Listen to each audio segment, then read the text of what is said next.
Bom, olá, prazer, sou Enzo, sou candidato a professor da ETEC de Arujá, na disciplina de Procedimentos de Gestão da Qualidade Total. Essa aula está sendo gravada somente como teste para que você possa acessar e queira vê-la em casa depois, se for de sua vontade, tá? Aqui está o meu currículo base. Resumindo, eu sou formado em Logística e Transportes, tenho MBA em Logística pela Anhanguera, sou mestre em Ciências pelo ITA, Instituto Tecnológico de Aeronáutica, sou especialista em navegação aérea, controlador de tráfego aéreo e atualmente eu sou coordenador de segurança operacional da torre de controle do aeroporto de Guarulhos, da empresa Nave Brasil. Bom, nessa prova de métodos pedagógicos, o roteiro que nós iremos seguir será envolverá os itens 4 estágios da qualidade, a evolução da qualidade, a evolução dos conceitos e a qualidade e melhoria dos sistemas de serviços. Bom, quanto aos 4 estágios da qualidade, basicamente nós podemos dividir eles em 4. A era da inspeção, a era do controle estatístico da qualidade, a era da garantia da qualidade e a era da gestão da qualidade total. Eu não vou entrar em detalhes em cada um deles, porque ao longo da aula a gente vai discorrer sobre esses temas dentro dos outros conteúdos a serem abordados, tá? Então, quando a gente fala da evolução da qualidade, a gente tem que entender que até o período que antecedeu ali a Revolução Industrial, a qualidade era uma atividade basicamente de autocontrole, realizada pelos artesãos que desempenhavam as atividades. Então, o artesão ele tinha a concepção do produto, escolhia os materiais, era responsável pela produção, pela comercialização e tinha um contato direto com os clientes, né? Então eram produzidas pequenas quantidades de cada produto e as peças elas eram ajustadas manualmente. E a inspeção, né, após o produto pronto, ela era feita informal. Quando feita, nessa fase o conceito de qualidade é sinônimo de perfeição técnica. Então, quanto mais perfeito o artesão era, maior era a qualidade do produto dele. Então, por exemplo, você pegava um ferreiro forjando uma espada. Os melhores ferreiros forjavam as melhores espadas e eles dominavam todo o processo, desde o início até a entrega do produto finalizado. Bom, em relação à evolução da escola da qualidade, né, a gente vai ali de 1920, depois da parte da Revolução Industrial, até o século XXI, né? E ela tem uma evolução, ela segue uma linha do tempo que basicamente ali de 1920 até 1940, os fundamentos da administração que pregavam a perfeição técnica era o que baseava a qualidade. Então nós temos aí os estudiosos Taylor, Fayol, Pierre Dupont, Sloan, tá?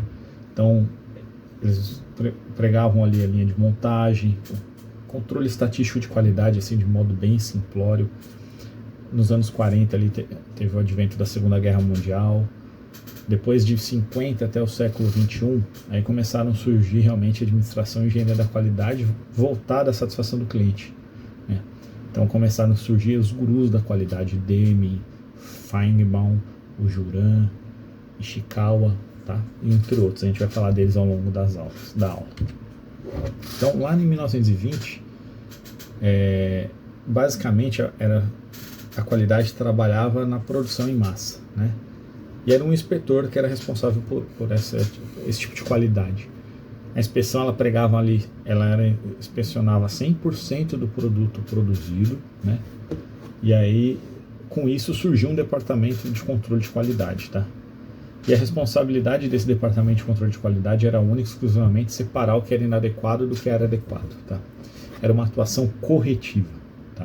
Então aqui nós temos uma foto ali de um inspetor de capacidade padrão para leite, lá na cidade de Baltimore. Então o cara era responsável por checar se a quantidade de leite presente ali no vasilhame era padronizado conforme a empresa dizia que tinha, quantidade que a empresa dizia que tinha. Tá. Então basicamente é uma atuação corretiva. Ali entre os anos 30 e os anos 50 já começa a surgir o controle estatístico da qualidade, né?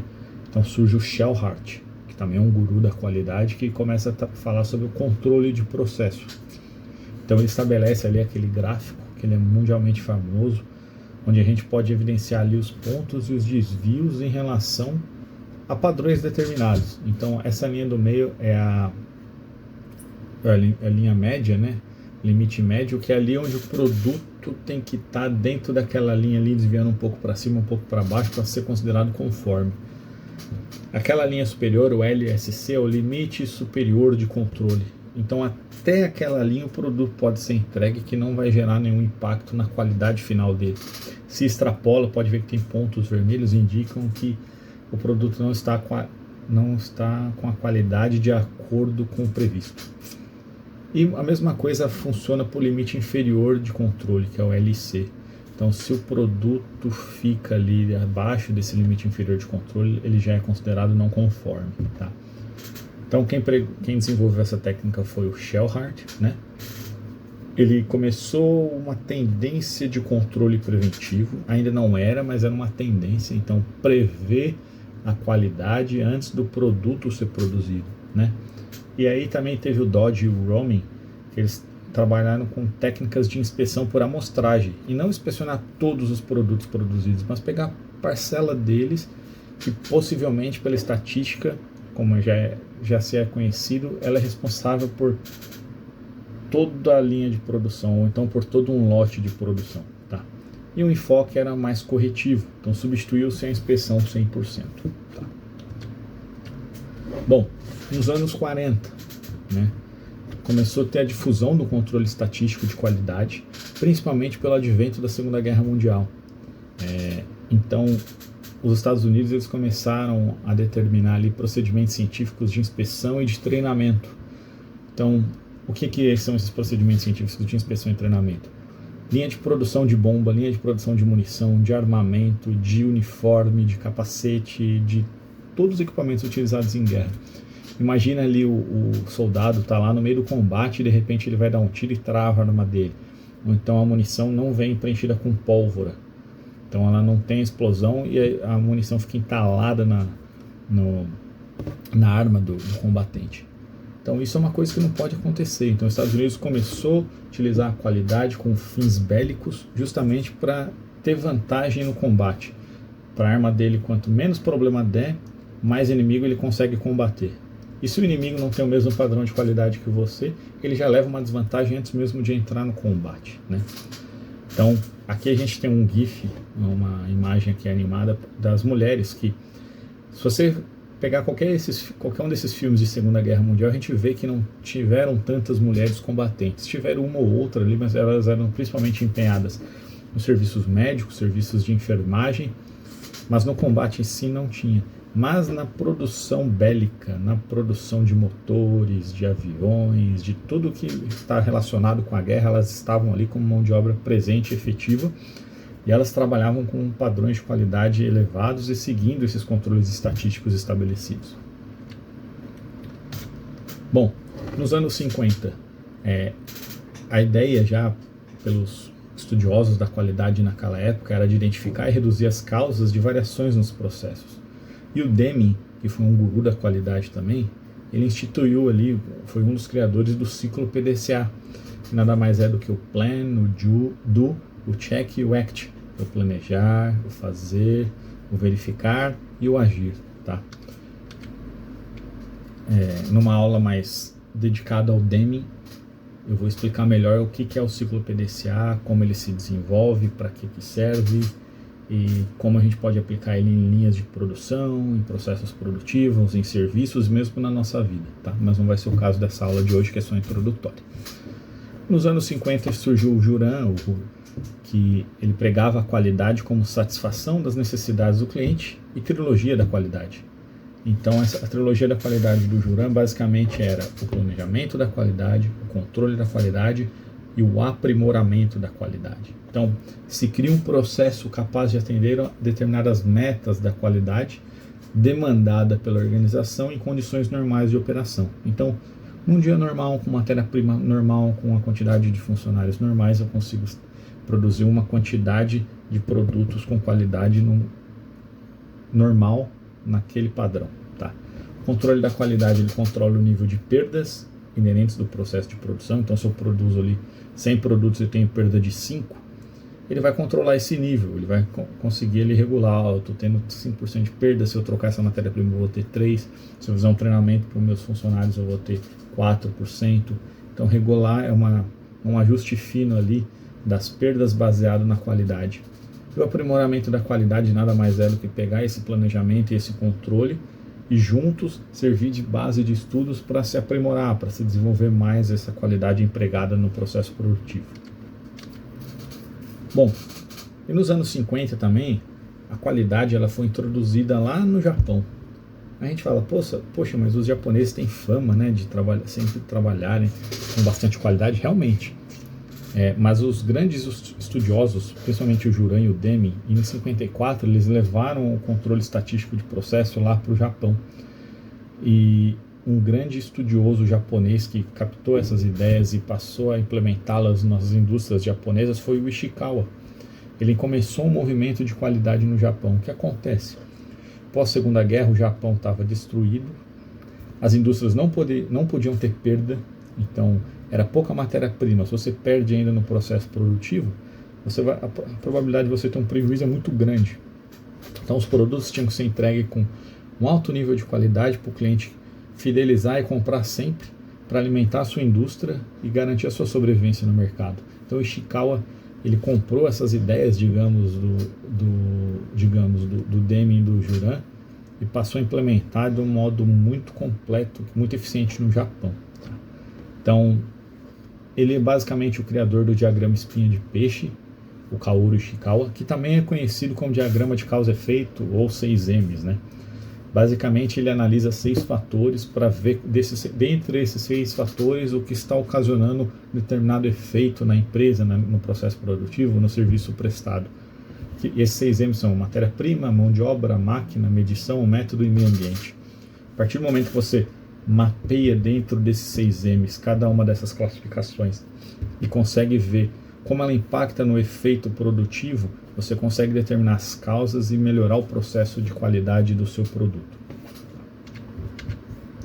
Nos anos 60, o Feigenbaum, né, ele determinou ali uma ferramenta que é muito utilizada até hoje, que é o controle total da qualidade, que é o TQC, né, Total Quality Control. Basicamente ele dividiu ali a qualidade em 4 tarefas básicas, né? Que é o controle de novos projetos, quando eu quero desenvolver um produto novo, prestar um novo tipo de serviço, controle no recebimento de materiais, então questão logística mesmo, quando eu vou receber o material, como esse material tem que ter, a conferência que tem que ser feita, como ele vai ser armazenado, o controle do produto que eu estou produzindo e os estudos especiais de processo de fabricação. Então, o que eu posso melhorar na minha linha produtiva para tornar esse produto com mais qualidade. Bom, nos anos 80, a Inglaterra era o país mais envolvido em relação à normalização da qualidade. Então, as regras para se implantar a qualidade, nos anos 80, era a Inglaterra que dominava.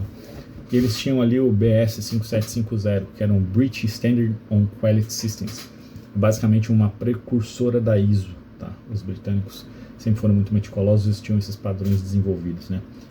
Então, as normas série da ISO 9000 foram geradas por necessidade de normas internacionais de qualidade. Cada país tinha o seu, mas precisava se determinar um padrão para o mundo todo. Tá? E como eu disse, né, ela foi base para a ISO, International Organization for Standardization, onde 25 países participando dessa primeira reunião estabeleceram esses primeiros padrões. Tá? E os principais sistemas de gestão existentes no mundo são esses 3 aqui, né? O TQM, que é o Total Quality Management, lá nos Estados Unidos, a ISO 9000, que é europeia basicamente, a CWQC, que é Company Wide Quality Control, que é o TQM, que é o TQM japonês, né?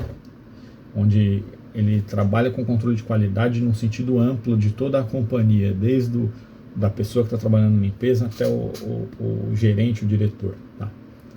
Bom, com esses 5 minutos finais da aula, para quem tiver interesse, só escanear o código, o QR Code aqui. Escaneando esse QR Code, você vai ser direcionado para um site, que é o Mentimeter.